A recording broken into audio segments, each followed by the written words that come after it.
dan khusus memang di Lunyuk. Saya kira ada hal-hal yang selama ini mungkin kurang menjadi perhitungan kita atau indikator-indikator apa yang mungkin tidak pernah kita perhitungkan di Lunyuk. Yang pertama, isu Lunyuk ini menjadi strategik juga ke depan, karena ini juga akan mempengaruhi beberapa situasi dan kondisi mungkin di Sumbawa pada umumnya. Karena di sana pada waktu awal pembangunan puskesmas pas kami masuk, dan itu tidak ada masalah. Pas waktu mau pindah, karena waktu itu akan ada peresmian dan akan dilangsungkan oleh langsung dari Jakarta, dari Kemenkes itu rencananya akan turun, jadi kami persiapannya mau pindah. Dan itu sudah pindah kurang lebih 1 minggu. Hanya saja pada posisi pindahan tersebut lagi musim hujan, Pak. Jadi becek dan lain sebagainya. Nah, ini yang menyebabkan pada waktu itu juga menambah titik-titik masalah kita di sana. Dan apa yang terjadi dulu kami sampaikan langsung kepada Pak Bupati dan juga Pak Gubernur. Pak Bupati saat itu selalu mengingatkan kami semua. Pak Camat, saya tugaskan Camat Lantong untuk ke Lunyuk. Ada beberapa hal yang harus dituntaskan. Pertama, meminimalkan potensi konflik isu sara di sana. Sehingga apapun yang terjadi di sana, selain dilaporkan ke saya langsung, wajib dilaporkan kepada Gubernur. Dan itulah yang kami terus komunikasikan. Nah, singkatnya, pada waktu 1 bulan setelah ini sudah bergulir, kemudian dialognya panjang waktu itu. Sehingga sudah ada gerakan massa waktu itu ingin memblokade puskesmas, tidak boleh ada pelayanan apa-apa di sana, dan juga beberapa tokoh-tokoh masyarakat ini, hatta juga termasuk adat kita, Nats juga ada di sana. Mungkin waktu itu Bang Ali juga tahu bagaimana situasi kondisi yang cukup bagi kami mencekam. Jadi aparat sampai kepolisian, Polres juga kami sampaikan hari ini. Sehingga Lunyuk yang saya katakan harus dimodifikasi sedemikian rupa sehingga tidak kemudian menyumbang peningkatan potensi konflik antar suku. Nah, walaupun kita tidak pernah berbicara tentang itu, tetapi mungkin ada sesuatu yang lupa atau tidak pernah kita sentuh selama ini yang juga Nah, menangkap sinyal inilah kemudian Pak Bupati inisiatif, beliau mau turun ke Lunyuk. Tetapi karena situasinya juga saat itu tidak memungkinkan, beliau mengundang khusus Pak Camat, hadirkan semua tokoh-tokoh masyarakat. Ada dari Lunyuk Udi, Lunyuk Raya, Brong, dan Jamul waktu itu. Sehingga seluruh kepala desa waktu itu hadir di ruangan Pak Bupati langsung. Ada Pak Sekdes, Pak Kades, dan tokoh-tokoh masyarakat kami hadir di sana. Mereka, tokoh-tokoh masyarakat, menyampaikan langsung kepada Pak Bupati, dan Pak Bupati merespon keputusan Pak Bupati waktu itu secara lisan, dan itu yang dipegang sampai hari ini karena mereka merekam semuanya. Tidak boleh pindah ke puskesmas baru sebelum platun bloknya selesai dan diberikan waktu sampai bulan 6 waktu itu. Dan itu dipegang sampai sekarang. Harus ada paping blok. Kenapa? Mereka melihat di puskesmas dan gua dan lainnya, itu ada paping bloknya. Itu lebih pembanding. Sehingga itulah masyarakat kita hari ini memegang, Pak. Ini kita sampaikan. Nah, yang pertama, yang kedua, Pak Bupati menyampaikan juga secara lugas waktu itu. Pak Kades khusus Lunyuk disiasati sehingga fungsi puskesmas selama itu tetap ada. Mau ada rawat inap, mau KIE, mau apa saja, yang penting tetap fungsikan itu puskesmas lama. Secara teknisnya saya kira ada di Dinas Kesehatan, dan itulah yang terus kita dorong. Saya sangat berharap di dalam forum ini agar keberlanjutan kebijakan itu ada. Karena itulah saya mengatasnamakan masyarakat yang ada di sana, sekaligus juga sebagai bagian dari pemerintahan ini, berkewajiban menyampaikan supaya kita harus konsisten dengan ini.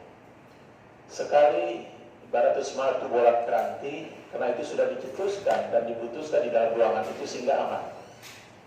Nah kemudian pada fase perjalanan berikutnya, sementara ini kita berikan waktu untuk melakukan rehabilitasi, perbaikan, karena keluhan-keluhan teman-teman di puskesmas, Pak, pada waktu pindah kami ada di sana, Pak, dan kami fasilitasi. Bagaimana keluhan masyarakat teman-teman di puskesmas, Pak Camat, bagaimana kemudian ruang UGD-nya tidak memenuhi syarat, jaringan airnya, dibuat jaringan air di sekitar puskesmas, tidak ada salurnya kemana. Jadi kalau air datang, ya udah di situ saja, tidak ada keluar dan sebagainya. Kemudian genset besar yang ada di ruangan di luar itu untuk membackup tenaga listrik tidak bisa dipakai. Nah kemudian ada beberapa hal juga yang secara teknis tidak tahu bagaimana perencanaannya juga sehingga tidak bisa dioperasikan oleh teman-teman yang ada di puskesmas ini. Ada PED, teman-teman pegawai puskesmas itu mengeluh bagaimana sebuah ruang UGD saja yang harusnya kita benahi secara baik sehingga memenuhi syarat. Dan juga ruang-ruang rawat inap, saya kira mungkin pas 1 minggu dipakai itu nggak bisa airnya nggak bisa masuk ke dalam safety tank dan lain sebagainya, itu keluar lagi. Di ruang rawat inap, begitu orang mencuci ke sana keluar airnya itu. Jadi belum lagi kondisi atasnya memang kami akui, kami beberapa kali sering keluar malam dengan Puspika mencoba karena di situ juga agak rawan. Rawannya adalah anak-anak bermain. Apa yang disampaikan oleh beliau tadi Pak Sekdes betul. Kami seringkali menjumpai kadang anak-anak kita bermain bahkan sampai di atap itu juga bermain kita larang. Nah itulah kami terus kejar Pak KUPT, tolong dibersihkan, bila perlu tolong diangkat tenaga security, itu saya sampaikan ke beliau. Atur mohon Pak KUPT, Mas Anut perlu angkat security untuk menjaga fasilitas kita Pak. Nah ini juga satu kebutuhan.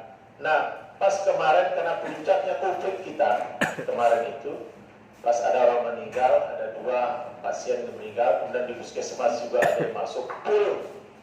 Sehingga kemarin yang dirawat inap di puskesmas selama itu Pak, sampai di ruang laundry-nya dipakai. Nah dengan alasan inilah kemudian saya videokan foto, saya panggil teman-teman tokoh-tokoh masyarakat yang ada di Nyokrea, di Nyokode. Ayo Pak Kades, sepertinya kondisi kita puskesmas hari ini, maka harus ada upaya kita untuk membagi. Nah dengan alasan itulah kemarin Bapak-Bapak kami bisa meyakinkan bahwa puskesmas baru itu dipakai. Akhirnya pindahlah ke puskesmas baru. Nah karena juga sedang dilakukan upaya pembenahan di sana Bapak-Bapak, sehingga di sana waktu sore itu sudah digembok. Nah itu sempat protes kemarin sampai naik ke media dan sebagainya. Tapi kami dialog terus kami sampaikan. Nah kenapa digembok? Satu sisi waktu itu Bapak-Bapak, kalau tidak salah ada 33 orang yang diisolasi karena kontak dengan yang positif COVID di sana. Sehingga kami sangat prihatin dengan teman-teman puskesmas, sudah sedikit petugas kita yang ada di puskesmas dibagi 2 lagi. Dan dokter kami yang hanya 2 orang, ada yang sekarang 1 cuti, sehingga 1 orang harus bolak-balik kiri kanan. Puskesmas yang ada di Padasuka dan juga di Nyokrea. Jadi inilah hal yang atau situasi dan kondisi yang kami rasakan hari ini, sehingga Bapak-Bapak sangat kami berharap kami melalui Bapak-Bapak yang ada di DPRD sebagai wakil masyarakat yang terhormat, kami sampaikan salam hormat dari tokoh-tokoh masyarakat kami ada di sana. Pak Camat sampaikan kepada Bapak-Bapak Dewan kita, win-win solutionnya adalah tetap kita menjadikan Lunyuk itu menjadi 2 puskesmas, apapun nama pelayanannya di Nyokrea. Yang ketiga disampaikan oleh Pak Bupati waktu itu bahwa puskesmas selamanya harus direhab, direnovasi, sehingga memenuhi syarat untuk juga sebagai fasilitas. Nah, kenapa ini harus kita lakukan Bapak-Bapak? Penting kami sampaikan, Lunyuk itu Pak, sampai ke Bontong itu 37 km. Luas Lunyuk, kemudian warga kita, populasi di sana ada kurang lebih 22.700 sekian orang jiwa, yang tentunya juga perlu perhatian khusus kita terhadap puskesmas ini. Dengan 2 puskesmas mungkin akan banyak membantu kita. Pelayanan kami kalau perlu rujukan ke Sumbawa, Pak, sekarang ini sampai 5 jam. Kadang sering brojol di tengah jalan dan sebagainya. Itulah yang membuat kami dulu, ini kebetulan ada Pak Dr. Dede, pernah juga terjadi hal miskomunikasi kami waktu itu karena itulah kondisi kami. Nah, sehingga mohon bantuan kepada Bapak-Bapak anggota DPRD, tolong Bapak-Bapak bisa merasakan sedikit dari sensitivitas ini, sehingga kemarin yang sempat hampir terjadi, ada teman anggota dewan yang juga terfitnah di sana dengan puskesmas ini. Hampir konslet ya, Pak, di media sosial dan sebagainya, cepat kita tangani dan lain sebagainya. Nah, supaya tidak menghindari fitnah yang lebih besar, kami harapkan melalui kesempatan kali ini agar Bapak-Bapak dapat mempertimbangkan aspek pelayanan puskesmas ini tetap menjadi 2. Saya kira itu saja. Terima kasih. Assalamualaikum warahmatullahi wabarakatuh.